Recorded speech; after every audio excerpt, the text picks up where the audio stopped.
學同老師喺度講緊岳飛呢個人喎，我哋一齊聽下佢哋講緊啲咩啊！老師，我都明打贏咗喎，點解仲有咩俾人殺咗嘅？係咪有網上有呢3個字啊？係咯，而且岳飛啲岳家軍咁嘅，點解佢唔做反？喎雖有只係表面啫。今日我哋一齊試下翻去公元1142年嘅嗰個冬天，親自問佢啦。何將軍你手握重兵，天下歸心，點解唔反抗？反抗？咁同我呢段神策子有咩分別啊？我岳飛嘅忠係忠於呢片土地同埋生活其上嘅人民，而唔係一人一城。但係皇帝咁對你唔值得喎。岳家軍喺咁凍嘅天氣都唔肯入民宅，真係好有道義啊！哇，係邊個啊？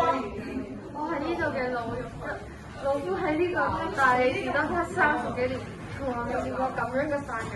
我由細入咗以嚟，日日讀書寫字，從無厭。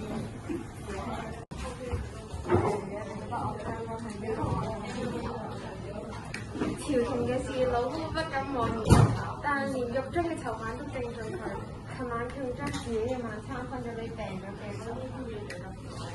我好似明白啦，飛翼死唔係一個簡單嘅冤案，係一個理想主義者同佢所犯用嘅。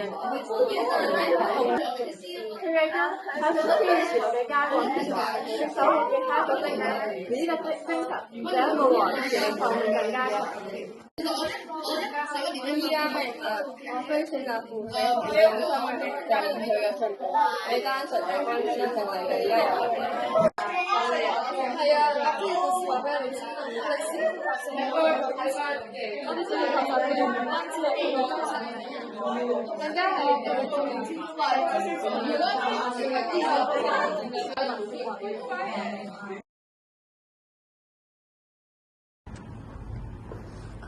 老師，岳飛明打贏咗喎。